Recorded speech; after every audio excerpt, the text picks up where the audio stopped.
कार्रवाई हुई है। बहावलपुर में जैश के आतंकवादी कैंप को भारत की सेनाओं ने बिल्कुल तहस नहस कर दिया है। मुरीदके में लश्कर ए तैयबा के कैंप को ठिकाना निशाना बनाया गया है।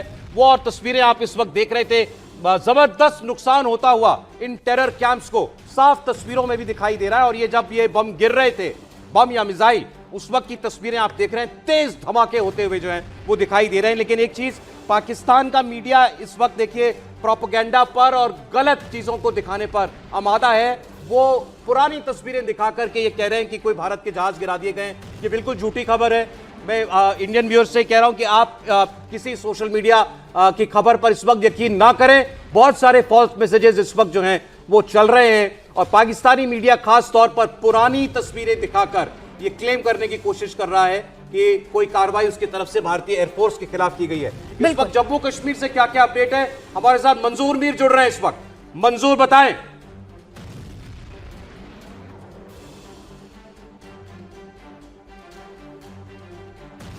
मंजूर, आपको आवाज मिल रही है हमारे?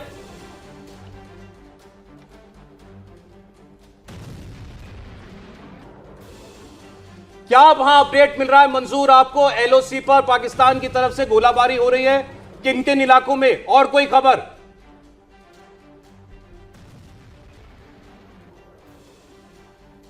बिल्कुल।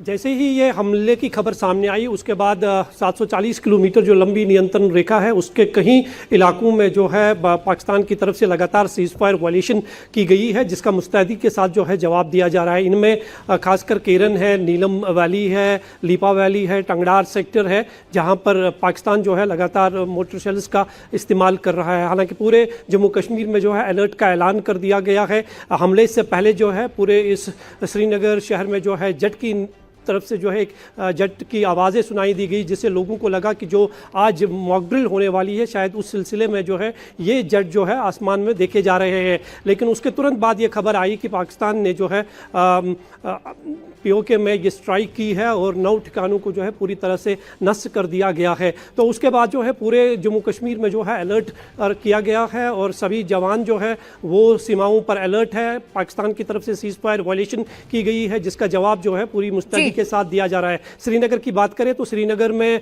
खामोशी है, सड़कों पर कोई लोग अभी नज़र नहीं आ रहे हैं। बहुत सारे लोग जो है जिन्हें अभी इस हमले के बारे में कोई जानकारी नहीं है, जो कुछ जानकारी मिल रही है वो सिर्फ अभी तक सोशल मीडिया के जरिए ही सामने आ रही है। जी बिल्कुल मंजूर। और इसी बीच एक बड़ी खबर अपने दर्शकों को दे दे, भारत ने बॉर्डर पर अपने एयर डिफेंस सिस्टम को एक्टिवेट कर दिया है। पाकिस्तान के हर नापाक हरकत को यहीं से मजबूती से जवाब दिया जाएगा। अपने एयर डिफेंस सिस्टम को बॉर्डर पर अब एक्टिव कर दिया गया। S-400 को एक्टिव फिलहाल कर दिया गया है। लगातार पाकिस्तान ये भले कह रहा है कि भारत को वो रिटेलिएट करेगा, मजबूती से जवाब देगा, लेकिन जनरल रामेश्वर, क्या पाकिस्तान हमारे डिफेंस सिस्टम के सामने कहीं पर भी टिकता है? हमारी जो सेना की शक्ति है उसके सामने कहीं पर भी आपको स्टैंड करता नजर आ रहा है? देखिए, पाकिस्तान जो है इस समय अपने सबसे कमज़ोर हालत में है, जहाँ तक उसकी इंटरनल सिक्योरिटी का सवाल है, जहाँ तक उसकी इस कैपेबिलिटी का सवाल है। क्योंकि पाकिस्तान काफ़ी समय से इन बातों से जूझता रहा है और उसके पास ना ही इस तरह की इकॉनमी बची है जो इसको सपोर्ट कर पाए, ना ही उस तरह का उस समय पब्लिक सपोर्ट है उसके पास। जैसा कि हम कई बार डिस्कशन में ये बात कहते रहे कि पाकिस्तान की अपनी जो इंटरनल सिक्योरिटी सिचुएशन है बहुत ख़राब है।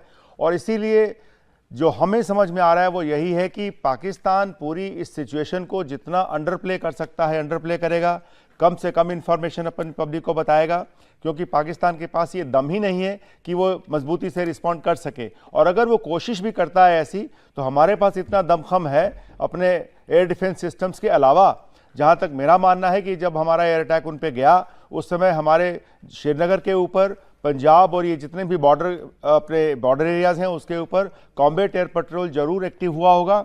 वो कॉम्बैट एयर पेट्रोल जो है इसलिए एक्टिव किया जाता है ताकि अगर दुश्मन कोई एयर कार्रवाई करता है तो उस कार्रवाई को हम ब्लंट कर सकें। तो इन सब के चलते मेरा ये मानना है कि इस समय जो है सबसे सही समय था पाकिस्तान के ऊपर इस प्रकार का हमला करने का, और उसके चलते हमने जो है समय बिल्कुल सही चुना है। जी, स्थान जो है बिल्कुल वो भी सही इस बार चुना है। तस्वीरें हैं जनरल साहब, ये देखिए तस्वीरें जो आ रही हैं, जो पाकिस्तान के अंदर इस वक्त नुकसान हुआ है, डैमेज हुआ है, उसकी तस्वीरें साफ दिखाई दे रही हैं। और मुरीदके और बहावलपुर से भी ऐसी तस्वीरें हमारे पास है। मुरीदके में तो खास तौर पर लश्कर तैयबा के अड्डे पर जबरदस्त नुकसान हुआ है। वहां जो बॉम्बिंग हुई है उसमें पूरी इमारत जो है तहस नहस हुई भी दिखाई दे रही है। और ऐसी कुछ और तस्वीरें इस वक्त आप देख रहे हैं, क्योंकि 2019 में याद कीजिए, क्योंकि उस वक्त हमने कैंप के अंदर मिसाइल अटैक किया था, तो पाकिस्तान ने साफ इनकार कर दिया था और वो पहाड़ों में दूर सुदूर कहीं पर जो एक टेरर कैंप चल रहा था उस पर कार्रवाई की थी। लेकिन ये जो पब्लिकली पाकिस्तान में आतंकवादी बिल्कुल रहते हैं ओपनली, मुरीदके, बहावलपुर, मुजफ्फराबाद, कोटली, इन इलाकों के अंदर बिल्कुल आबादी से लगे हुए इलाकों में वो रहते हैं, वहां पर यह कार्रवाई इस वक्त भारत ने की है। लेकिन साफ कहा है कि ये पाकिस्तानी सेना के ऊपर कार्रवाई नहीं है। और दूसरी बड़ी खबर जो हमने आपको दी है कि पाकिस्तान के एक फाइटर जेट को मार गिराया है इंडियन एयरफोर्स ने पुलवामा के इलाके में, पामपोर में, जम्मू कश्मीर के अंदर। तो ये एक और बड़ी खबर इस वक्त हम आपको दे रहे हैं। और पाकिस्तान, भारत की स्ट्राइक से पाकिस्तान में जबरदस्त नुकसान हुआ है, जबरदस्त तबाही मची है, ये कहना चाहिए। शहबाज शरीफ ने 5 लोकेशंस पर इंडियन स्ट्राइक्स की बात कही है अपने सोशल मीडिया पोस्ट पर। पाकिस्तान के प्रधानमंत्री ने कहा है 5 जगहों पर भारत ने हमला किया है। अजीत डोभाल का सबसे बड़ा बयान इस वक्त आप देख रहे हैं, आपको बता रहे हैं उसके बारे में। राष्ट्रीय सुरक्षा सलाहकार, भारत ने केवल आतंकी अड्डे उड़ाए हैं, ये भारत के राष्ट्रीय सुरक्षा सलाहकार कह रहे हैं। भारत ने बिल्कुल सटीक वार किया है, सटीक निशाना लगाया है।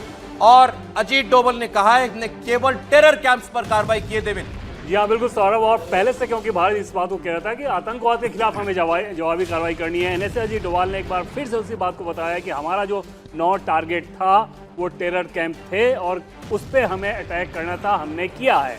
अब दूसरी तरफ देखें, पाकिस्तान की तरफ से ये कहा जा रहा है कि इंडियन मिलिट्री सिस्टम को हम लोग जवाब दे रहे हैं, जवाबी कार्रवाई कर रहे हैं। तो दोनों ही देशों के जिम्मेदार लोगों के अगर बयान को देखें तो दोनों देश के अप्रोच में एक बड़ा फर्क समझ में नजर आता है। हालांकि भारतीय फौज उसी रूप में जवाब दे रही है पाकिस्तान की तरफ